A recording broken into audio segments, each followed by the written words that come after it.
말씀을 시작하기에 앞서서 한 가지 질문을 드리려고 합니다. 여러분, 이스라엘 백성들이 살고 있었던 가나안 땅은 축복의 땅이었을까요? 아니면 저주의 땅이었을까요? 하나님께서 아브라함에게 그리고 출애굽했던 이스라엘 백성들에게 가나안 땅을 약속의 땅, 축복의 땅으로 말씀하셨었습니다. 그런데 오늘 말씀을 보게 되면 이스라엘 백성들이 살아가고 있던 그 땅은 축복의 땅, 약속의 땅이 아니라 저주의 땅이 된 것을 볼 수가 있습니다. 우리 오늘 말씀 24절을 함께 보실까요? 24절입니다. 인자야 너는 그에게 이르기를 너는 정결함을 얻지 못한 땅이요 진노의 날에 비를 얻지 못한 땅이로다 하라. 아멘. 남유다가 바벨론에 의해서 두 차례의 침공을 받았습니다. 그리고 두 차례에 걸쳐서 바벨론의 포로로 백성들이 끌려가게 된 그 상황 속에서 하나님께서는 이스라엘 백성들이 거하고 있는 그 남유다의 땅이 저주받은 땅, 정결하지 못한 땅, 진노의 날에 비를 얻지 못한 땅이라고 말씀을 하고 계십니다. 우리는 여기서 한 가지 중요한 사실을 발견할 수가 있습니다.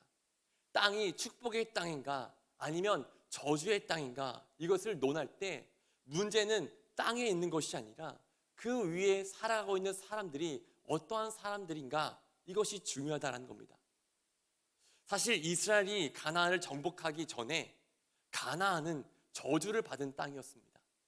그 위에 살고 있었던 가나안 족속은 바알과 아세라를 숭배하고 수많은 우상들을 숭배하고 있었습니다.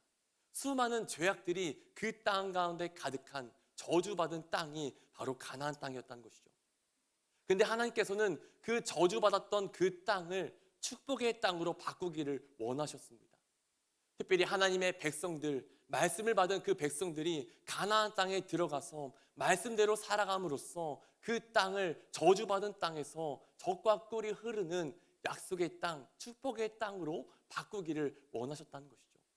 즉, 다시 한번 말씀드려서 땅이 어떤 땅이냐, 이것이 중요한 것이 아니라 그 땅 위에 살아가고 있는 사람들이 어떠한 사람들이냐, 이것이 중요하다는 겁니다.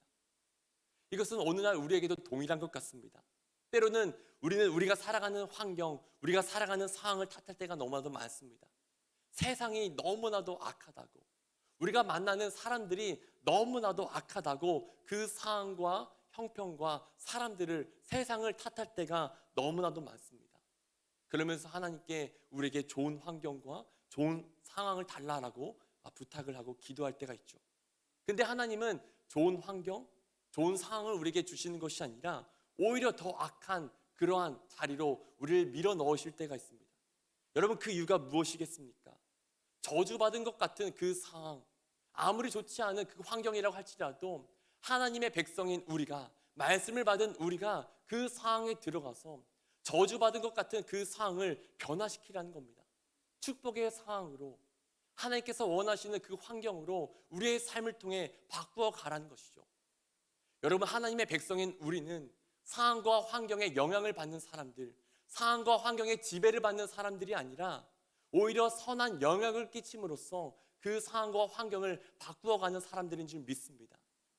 간절히 원하는 것은 저와 여러분들이 아무리 복잡하고 아무리 고난의 상황이라고 할지라도, 아무리 악한 상황이라고 할지라도 우리의 삶의 그 모습을 통하여서 그 상황이 축복의 상황으로 변화되는 아름다운 역사가 일어날 수 있기를 간절히 소망합니다. 이스라엘 백성들이 가나안 땅에 맨 처음에 들어갔을 때 그 땅은 그 백성들로 인해서 변화가 되기 시작했습니다. 우상이 허물어지기 시작했고요, 하나님을 예배하는 예배가 시작되었습니다. 안식일이 지켜지기 시작했습니다. 근데 문제는 그들에게 인간의 왕이 세워지기 시작하면서 점점 세대가 거듭할수록 타락하기 시작했다는 겁니다. 그리고 결국에는 패망의 길로 유다 백성들이, 이스라엘 백성들이 들어서게 됩니다. 오늘 말씀 25절부터 29절을 보게 되면 패망에 들어설 수밖에 없었던 유다 모습의 구체적인 그 상황들을 이야기하는 것을 볼 수가 있습니다. 우리 먼저 25절 말씀을 함께 보실까요? 25절 말씀 함께 읽겠습니다. 그 가운데에서 선지자들의 반역함이 우는 사자와 음식물을 움킴 같았도다. 그들이 사람의 영혼을 삼켰으며 재산과 보물을 탈취하며 과부를 그 가운데 많게 하였으며. 아멘. 우선 선지자들에 대해서 먼저 이야기합니다. 선지자들은 하나님께 대해서 반역했다라고 말합니다. 여러분, 반역이라는 것이 무엇입니까? 마땅히 감당해야 할 그 도리를 다하지 않고 도리어 통치자에게 나라를 빼앗으려고 하는 그러한 반역을 일으켰다라는 겁니다. 여러분, 선지자의 역할이 무엇입니까? 하나님께로부터 말씀을 받아서 말씀을 선포하면서 그 말씀을 통해서 나라가 다스려지도록, 나라가 통치되도록 그 역할을 하는 직무를 가진 사람들이 바로 선지자였습니다. 하나님의 말씀을 받아서 백성들의 영혼을 살리는 역할을 하는 사람들이 바로 선지자였습니다. 근데 그 선지자들은 하나님의 말씀을 빙자하여 그들의 이익을 위해서, 그들의 즐거움을 위해서 백성들의 영혼을 삼키고 말았다라고 이야기하고 있습니다. 그런가 하면 26절을 보면 하나님은 제사장들에 대해서도 이야기하십니다. 우리 26절 말씀 같이 한번 읽어보실까요? 26절입니다. 그 제사장들은 내 율법을 범하였으며 나의 성물을 더럽혔으며 거룩함과 속된 것을 구별하지 아니하였으며 부정함과 정한 것을 사람이 구별하게 하지 아니하였으며 그의 눈을 가려 나의 안식을 보지 아니하였으므로 내가 그들 가운데에서 더럽힘을 받았느니라. 아멘. 여기서 하나님께서는 두 가지를 말씀하십니다. 먼저 하나님의 성물과 하나님의 이름을 제사장들이 더럽혔다라고 말씀하십니다. 하나님께서 주신 율법을 범했다라는 것이죠. 그런가 하면 더 나아가서 하나님께서 거룩하다라고 말씀하신 것과 부정하다고 말씀하신 것을 구별하지 않았다라고 이야기하십니다. 그리고 더 나아가서 27절을 보게 되면 그 땅에 있던 고관들, 즉 높은 자리에 있었던 사람들에 대해서도 하나님은 말씀하십니다. 우리 27절 말씀도 같이 보실까요? 27절입니다. 그 가운데에 그 고관들은 음식물을 삼키는 일이 같아서 불의한 이익을 얻으려고 피를 흘려 영혼을 멸하거늘. 아멘. 나라의 지도자로 세움받은 사람들이 백성들을 사랑하고 아끼고 그들을 돌보는 것이 아니라 오히려 백성들을 갈취합니다. 마치도 이리와도 같은 짐승처럼 불의한 이익을 얻기 위해서라면 수단과 방법을 가리지 않고 백성들의 고열을 빨아먹고 있었다라고 이야기하는 것이죠. 근데 여러분, 더 심각한 문제가 있었습니다.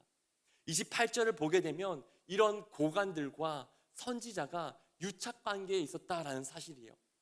선지자들은 하나님의 말씀을 받아서 고관들에게 깨우침을 주면서 어떻게 백성들을 가르치고 어떻게 선한 길로 인도할 것인지 가르쳐야 됐습니다. 근데 오히려 정반대로 선지자들은 자신들의 이익을 위해서 고관들의 그 허물, 고관들의 그 불의를 다 덮어주었다라고 이야기하고 있습니다. 여러분, 나라의 지도자들도 이러한데 백성들의 모습은 어땠을까요? 오늘 말씀 29절을 보면 백성들의 모습에 대해서도 이야기합니다. 29절 말씀 같이 한번 읽어보실까요? 이 땅 백성은 포악하고 강탈을 일삼고 가난하고 궁핍한 자를 압제하고 나그네를 부당하게 학대하였으므로. 아멘. 여러분, 백성들조차도 타락에 젖어 있었다라는 사실을 볼 수가 있습니다. 약한 자들도 자신들이 약함에도 불구하고 같이 약한 자의 자리에 있는 사람들을 돌보는 것이 아니라 그들마저도 자신들보다 더 약한 사람을 찾고 자신들보다 더 약한 사람들을 갈취하고 억압하고 있었다라고 이야기하고 있는 것을 보게 됩니다. 여러분, 그 땅 가운데 아무리 곡식이 풍성했다고 한들 여러분, 그 땅이 축복의 땅이었겠습니까? 그 땅에 거하고 있는 백성들이 이렇게 타락했기 때문에 그 땅 가운데 아무리 곡식이 넘쳐난다고 할지라도 그 땅은 축복의 땅이 아니라 저주받은 땅일 수밖에 없었다라는 것을 우리는 알 수가 있는 것이죠. 이런 가운데 그 땅을 바라보시던 하나님의 마음이 어떠했는지를 우리는 알 수가 있는 말씀을 하나 볼 수가 있습니다. 오늘 말씀 30절인데요. 30절 말씀 같이 한번 읽어보겠습니다. 시작. 이 땅을 위하여 성을 쌓으며 성 무너진 데를 막아 서서 나로 하여금 멸하지 못하게 할 사람을 내가 그 가운데서 찾다가 찾지 못하였으므로. 아멘. 여기에서 하나님은 땅을 위하여라고 먼저 말씀하십니다. 즉 저주받은 그 땅을 하나님께서는 멸하시기를 원하신 것이 아니라 그 땅을 회복시키셔서 축복의 땅으로 바꾸기를 원하셨다라는 겁니다. 그리고 이것을 위해서 하나님께서 행하신 것이 있습니다. 그것이 무엇이냐? 무너져가는 성, 갈라져서 이제 멸망당할 것 같은 그 성을 붙들고 하나님께 나아가는 삶, 하나님 앞에 하나님 이 성을 멸하지 말아달라고, 이 성을 회복시켜달라고, 이 성을 구원해달라고 기도하는 사람, 중보하는 사람을 찾고 또 찾았다라고 말씀하십니다. 그런데 문제는 하나님께서 그렇게 중재자를 찾고 찾으셨음에도 불구하고 한 사람도 찾지 못했다라고 이야기하십니다. 에스겔 오늘 말씀이죠. 22장 30절에 나오는 이 말씀이 이사야 59장 16절을 보면 똑같이 동일하게 나오는 것을 볼 수가 있습니다. 여러분 이사야 59장 16절 말씀을 우리 같이 한번 읽어보겠습니다. 사람이 없음을 보시며 중재자가 없음을 이상히 여기셨으므로 자기 팔로 스스로 구원을 베푸시며 자기의 공의를 스스로 의지하사. 아멘. 여기에서도 하나님은 유다를 위한 중재자를 찾으셨지만 그 중재자를 찾지 못하셨다. 그리고 찾다가 찾지 못하셔서 그것을 이상하게 여기셨다라고 말씀하십니다.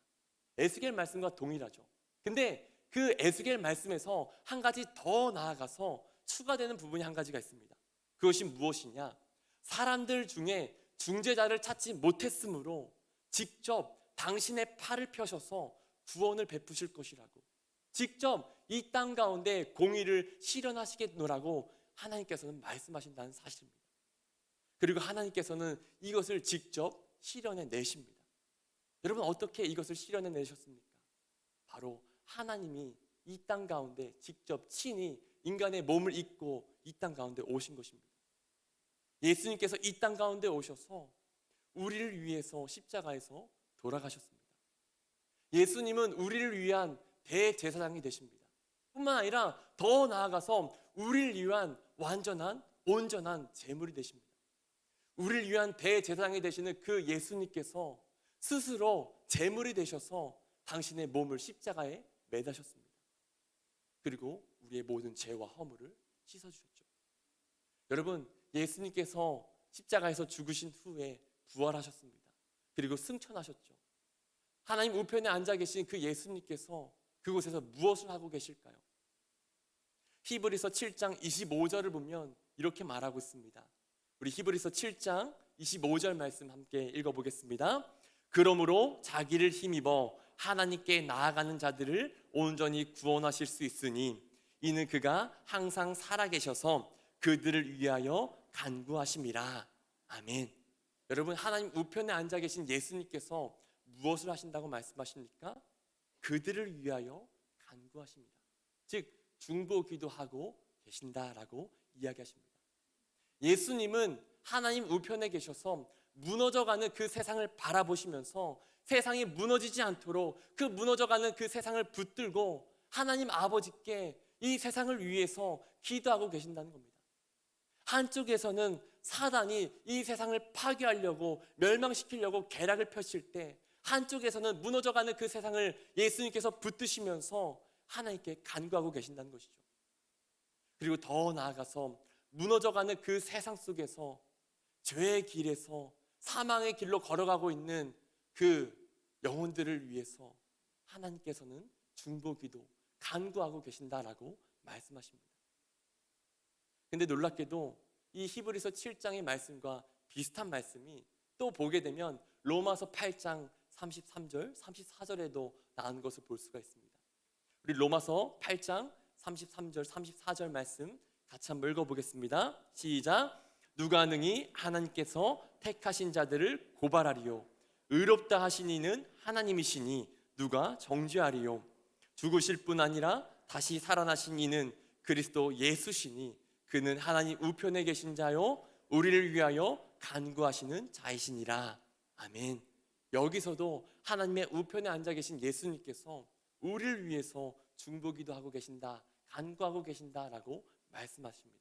근데 여러분 히브리서 7장과 로마서 8장에서 나오는 이 말씀 가운데 다른 점이 한 가지가 있습니다. 그 다른 점이 무엇이냐? 히브리서 7장에서 예수님께서 중보기도 간구하고 계신 그 대상은 아직 하나님을 모르는 사람들, 아직 구원을 받지 못한 그 사람들을 위해서 예수님께서는 그들을 위해서 간구하고 계신다. 그들의 구원을 위해서 간구하고 계신다라고 이야기하고 있습니다. 그런가 하면 로마서 8장에서는 이제는 하나님의 택하심을 받아서 하나님 앞에서 의롭게 된 사람들, 즉 구원을 받아서 이제는 하나님의 백성이 된 그 하나님의 자녀들을 위해서 예수님께서 하나님 우편에 앉으셔서 간구하고 중보하고 계신다라고 이야기하고 있습니다. 여러분, 예수님께서는 우리가 구원을 받기도 전에 우리를 아셔서 우리를 위해서 중보기도 하셨습니다. 뿐만 아니라 더 나아가서 우리가 구원을 받은 후에도 예수님은 변함없이 우리의 믿음을 위해서, 우리의 구원을 위해서 하나님 우편에 앉아 계셔서 우리를 위해서 기도하고 계십니다. 그렇기 때문에 주님은 우리의 구원의 시작이시요, 더 나아가서 우리의 구원의 인도자가 되시며 결국에는 우리의 구원의 완성자가 되신 줄 믿습니다. 여러분, 우리가 믿음의 길을 걸어갈 때 때로는 실망할 때가 있죠. 왜 실망합니까? 우리의 연약한 모습 때문에, 흔들리는 우리의 믿음 때문에 우리가 실망하지 않습니까? 어제 결단합니다. 내일은 꼭 올바르게 살아야지, 말씀대로 살아야지. 근데 오늘 살아본 결과 어제와 별반 다르지 않는 삶을 살습니다. 오늘 아침에 말씀을 묵상하고 큐티하면서 오늘은 꼭 말씀대로 살아야지 결단했지만 오후가 돼서야 내 결단이 너무나도 쉽게 무너지는 것을 보게 됩니다. 근데 여러분, 그러한 자리에 놓였을 때, 그러한 상황 가운데 우리가 놓였을 때 우리가 낙심하거나 실망하지 않아도 됩니다. 그 이유가 무엇이냐? 우리는 신실하지 못하지만, 우리는 끊임없이 변하지만 변하지 않는 분이 계십니다. 그분은 바로 우리의 주님이십니다. 우리가 구원을 받기 전에도 그 주님은 우리를 위해서 기도하셨고, 우리가 구원을 받은 이후에도 주님은 우리를 위해서 기도하고 계십니다. 주님은 신실하게 변함없이 우리를 기억하시고 우리를 붙들고 계신 줄 믿습니다. 여러분, 우리가 신앙생활을 한다는 것은 내가 나의 믿음을 가지고 주님을 붙들고 가는 것이 아닙니다. 오히려 주님의 그 신실하심에 내가 붙들려 가는 것이 바로 우리의 신앙생활인 줄 믿습니다. 우리의 연약한 믿음을 의지하는 것이 아니라, 우리의 연약한 믿음을 붙들고 내가 예수님을 붙들고 가는 것이 아니라, 우린 연약하지만, 우린 부족하지만 그럼에도 불구하고 나를 끊임없이 기억하시고 나를 위해 끊임없이 중보하고 계신 그 하나님의 신실함에 붙들려 우리가 믿음의 길을 걸어갈 수 있기를 간절히 소망합니다. 우리의 모습이 아니라 그 주님의 신실하심을 기억할 때 우리는 결국 구원의 길에서, 믿음의 길에서 승리하게 될 줄 믿습니다. 이 사실을 기억하고 언제나 담대함을 가지고 믿음 안에서 승리할 수 있는 저와 여러분들의 삶이 될 수 있기를 주님의 이름으로 간절히 축복합니다.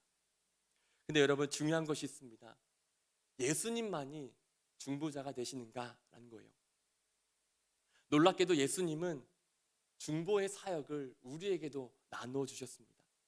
주님은 우리를 위해서 기도하고 계시기도 하지만 더 나아가서 우리를 부르셔서 중보의 그 기도의 사역을 나누어 주시는 분이십니다.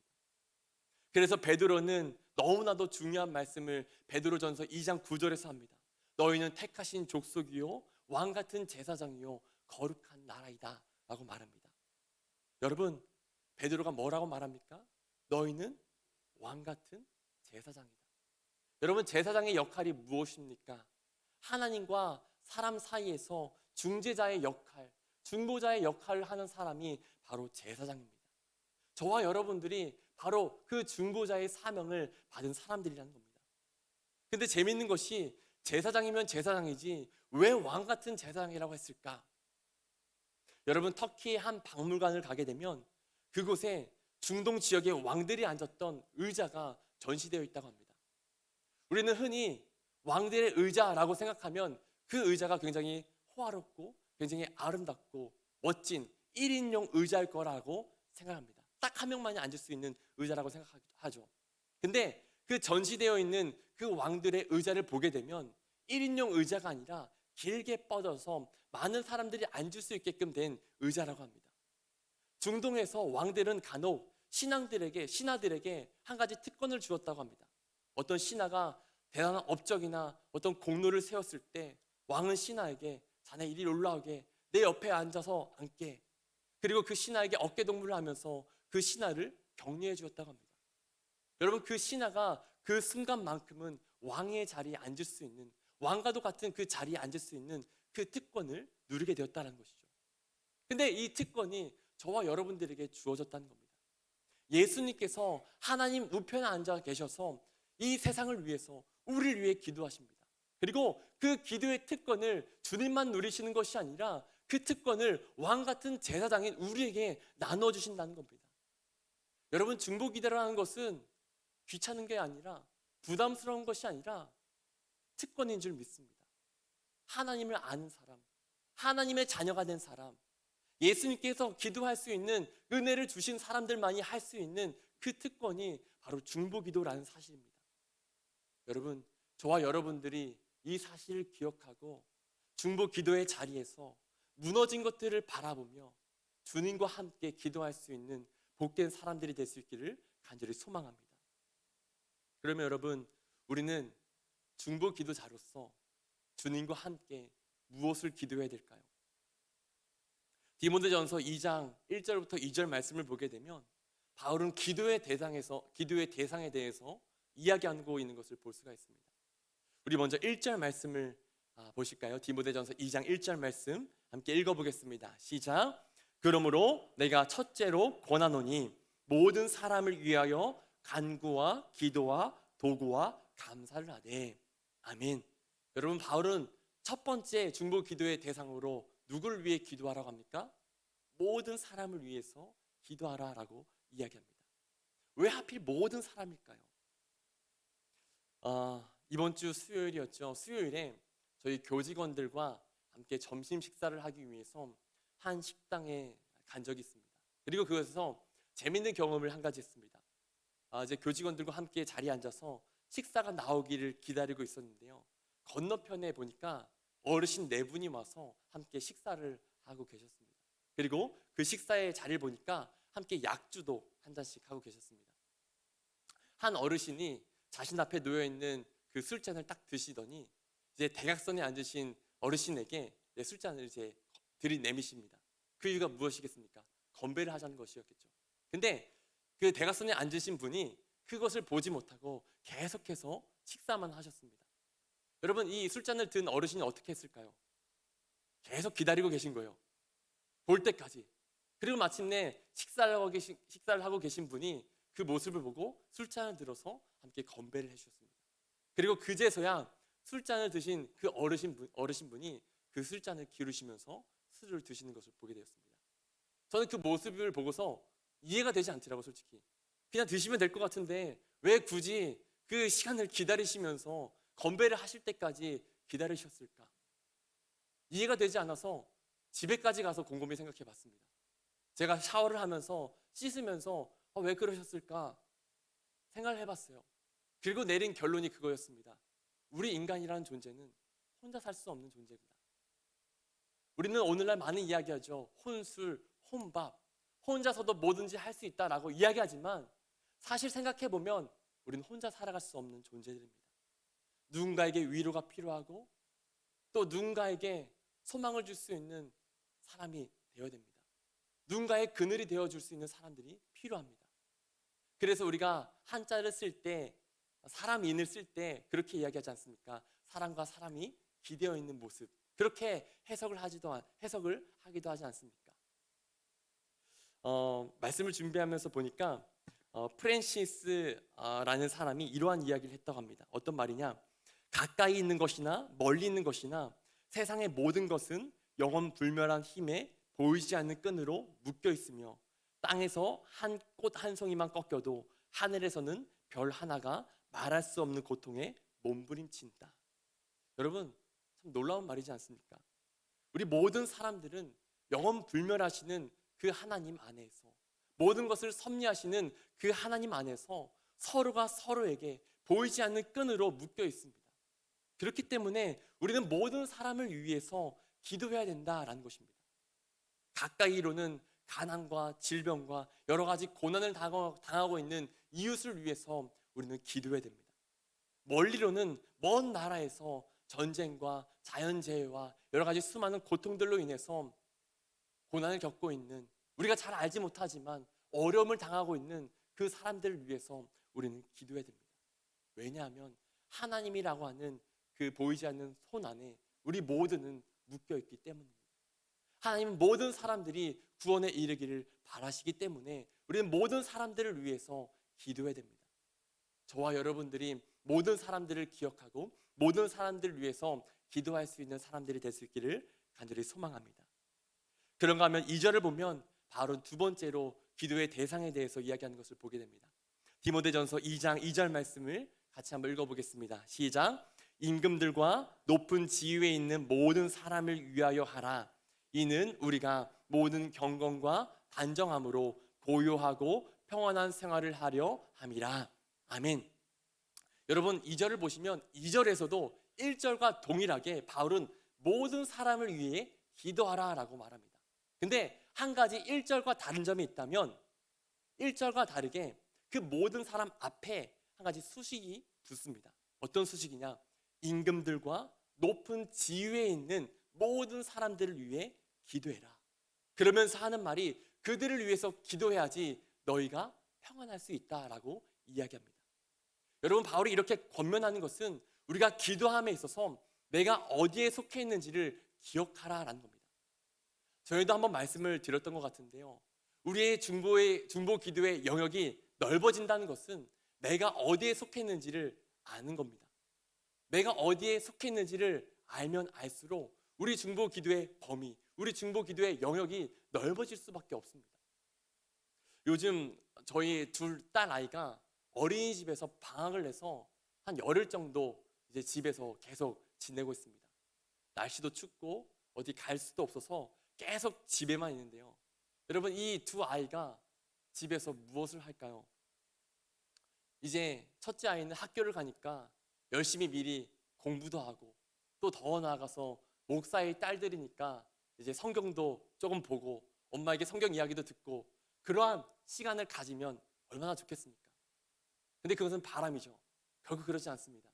우리 두 딸 아이는 핸드폰에 이제 빠져서 삽니다. 핸드폰을 보면 유튜브가 있잖아요. 그게 너무나도 좋나 봐요. 이제 5살 된 아이가 저보다도 더 잘하는 것 같아요. 막 이렇게 손가락 움직이면서 하는데 너무나도 잘합니다. 근데 그 두 아이를 보면서 내심 걱정이 들어요.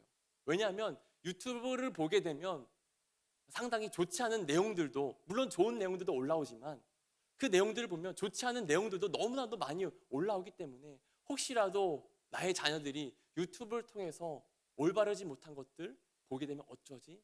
그런 걱정이 들게 됩니다. 여러분 어떻게 하면 좋을까요? 유튜브를 아예 보지 않게 하면 될까요? 근데 그거는 그럴 수가 없습니다. 왜냐하면 그것은 곧 이 아이들에게 있어서 세상과 단절을 의미하기 때문입니다.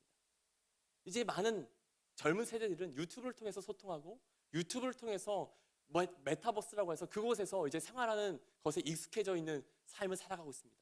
그것을 제한할 수가 없다는 것이죠. 그럼 어떻게 해야 될까요? 바로 중보기도하는 겁니다. 우리 아이들이 그 유튜브라고 하는 그 영역, 미디어라고 하는 그 영역에 살아가니까 그 유튜브라고 하는 그 영역을 위해서 기도하는 겁니다. 그 유튜브라고 하는 그 영역이, 미디어라고 하는 그 영역이 하나님의 은혜 안에서 아름답게 세워질 수 있도록 인도해달라고, 그곳 가운데 하나님의 복음이 가득 찬 영역이 될 수 있도록 하나님 역사해달라고 그 유튜브라고 하는, 미디어라고 하는 그 영역을 위해서 중보 기도하게 된다는 것이죠. 여러분 마찬가지로 내가 어디에 속해 있는지를 알 때 우리의 중보 기도의 영역은 넓어질 수밖에 없습니다. 나라고 하는 존재가 가정이라고 하는 그 영역에 속해 있다는 것을 알게 될 때 가정을 위해서 기도하게 됩니다. 나라고 하는 존재가 한 교회라고 하는 공동체에 속해져 있으면 알게 될 때 나는 교회를 위해서 기도하게 됩니다. 더 나아가서 내가 지역사회에 속하게 된다는 사실을 알게 될 때 나는 지역사회를 위해서, 그리고 나라를 위해서, 그리고 온 세상을 위해서, 즉 점점점 내가 속해 있는 범위가 어디인지 알게 될 때 우리의 중보 기도의 그 범위와 영역이 넓어질 수밖에 없다는 것이죠. 여러분, 저와 여러분들의 중보 기도의 그 영역이 좁은 영역이 아니라 점점점 넓어질 수 있었으면 좋겠습니다. 그래서 교회를 위해서 기도하고 또 지역 사회를 위해서 기도하고, 더 나아가서 나라와 민족을 위해서 기도하고, 세상을 위해서 기도하고, 또 온 세상의 자연 환경을 위해서 기도할 수 있는 믿음의 사람들이 될 수 있기를 주님의 이름으로 간절히 축복합니다. 말씀을 들으시면서 아마 그런 생각이 드는 분도 계실 거예요. 이미 중보 기도는 충분히 하고 있노라고. 그렇지 않습니까? 새벽 기도 때에도 중보 기도를 하고 있고, 또 금요 기도에도 중보 기도를 하고 있습니다. 저도 마찬가지예요. 앞에서 기도 제목을 내고 열심히 중보 기도를 합니다. 근데 여러분, 기도를 하면서 가끔 느껴지는 것이 있어요. 그게 무엇이냐? 내가 하고 있는 이 기도가 너무 형식적이지 않는가? 너무 습관화되지 않는가? 겉으로 볼 때에는 유창합니다. 그럴듯하게 기도합니다. 근데 그 안에 알맹이가 빠진 어떤 종교적인 행위에 불과한 기도가 나의 중보 기도가 되진 않았는가? 이것을 우리는 돌아볼 필요가 있다는 것이죠. 여러분, 중보 기도에 있어서 빠져서는 안 되는 두 가지 알맹이가 있습니다. 그 알맹이가 무엇이냐? 하나는 사랑이고 또 하나는 믿음입니다. 사랑, 중보 기도 대상을 향한 그 사랑이 있어야 되고요. 더 나아가서 우리가 중보 기도를 올려드리고 있는 그 하나님을 향한 우리의 믿음이 빠져서는 안 된다는 것입니다. 우리의 그 중보 기도의 안에 중보 기도 대상자를 향한 사랑이 담길 때 우리 중보 기도는 무미건조해지지 않습니다. 기도를 한 후에도 공허한 것이 아니라 오히려 그 가운데 기쁨을 느끼게 되고, 오히려 그 가운데 보람을 느낄 수가 있습니다. 기도할 때 딱딱하고 건조한 눈물이 메말라버린 기도가 아니라, 기도하면서 누군가를 공감하고 누군가를 위해서 눈물을 흘릴 수 있는 그 진정한 중보 기도로 나아갈 수가 있다는 것이죠. 그런가 하면 우리의 기도의 믿음, 특별히 우리가 기도를 올려드리는 그 하나님을 향한 믿음이 담길 때 우리의 기도는 능력이 있는 기도, 역사가 일어나는 기도가 됩니다. 여러분, 우리가 능력이 있어서 우리의 기도가 능력이 있는 것이 아니라 우리가 기도를 드리고 있는 그 대상, 우리가 믿고 의지하고 있는 그 하나님이라는 그 존재가 위대하시기 때문에 우리 중보 기도는 능력이 있는 기도, 위대한 기도가 될 수가 있다는 사실입니다. 여러분, 간절히 원하는 것은 저와 여러분들의 그 중보 기도 안에 사랑과 믿음이라는 그 알맹이가 빠지지 않기를 원합니다. 기도할 때 중보 기도 대상자를 향한 사랑, 그리고 중보 기도를 올려드리는 그 하나님을 향한 믿음이 저와 여러분들의 기도 가운데 가득하시기를 간절히 소망합니다. 말씀을 맺겠습니다. 여러분, 예수님은 하나님의 우편에 앉으셔서 무너져가는 그 세상을 붙드시고 그 무너져가는 세상을 위해, 그리고 그 속에서 죽어가는 영혼들을 위해, 그리고 더 나아가서 구원받은 우리를 위해 기도하고 계십니다. 그리고 더 나아가서 우리에게 손을 내미시면서 중보 기도의 동역자로 함께 무너져가는 세상을 위해, 무너져가는 가정과 무너져가는 교회와 무너져가는 나라를 위해 함께 기도하자고 우리에게 손을 내밀고 계신 줄 믿습니다. 여러분, 우리가 그 손을 붙잡고 주님과 함께 사랑과 믿음으로 기도의 자리에서 신실하게 기도의 용사로 쓰임받을 수 있는 저와 여러분들의 삶이 될 수 있기를 주님의 이름으로 간절히 축복합니다. 기도하겠습니다. 하나님, 감사합니다. 우리를 구원하신 것도 너무나도 감사한데, 하나님, 우리에게 나라와 민족을 위해, 또한 지역사회를 위해, 교회를 위해, 또한 수많은 것들을 위해 기도할 수 있는 중보 기도자로 삼아주시니 감사합니다. 우리가 이 중보 기도의 이 사명을 가벼이 여기지 않고 하나님께서 주신 특권이라는 사실을 기억하고 감사함으로, 기쁨으로 이 사명을 잘 감당하며 나아가는 저희들의 삶이 될 수 있도록 인도하여 주시옵소서. 특별히 우리가 중보 기도를 함에 있어서 우리 안에 사랑과 믿음이 넘쳐날 수 있기를 원합니다. 우리가 기도하는 그 대상을 향한 사랑이 우리의 마음 가운데 있을 수 있도록 성령님, 우리의 생각과 마음을 주장하여 주시고, 또한 더 나아가서 우리가 주님을 향한, 하나님을 향한 믿음을 가지고 기도할 수 있도록 지금 역사해 주셔서 우리의 모든 그 중보의 기도가 아름다운 하나님의 역사가 일어나는 능력의 기도가 되어질 수 있도록 큰 은혜를 더하여 주시옵소서. 특별히 이 시간도 우리가 함께 모여 믿음으로 기도하고자 합니다. 기도할 때 하나님, 이 시간 우리와 함께 하시고 기도의 능력이 우리의 삶 가운데, 이 시간 이 현장 가운데 경험되어지는 축복의 시간이 될 수 있도록 인도하여 주시옵소서. 감사드리며 예수님의 이름으로 간절히 기도드렸습니다. 아멘.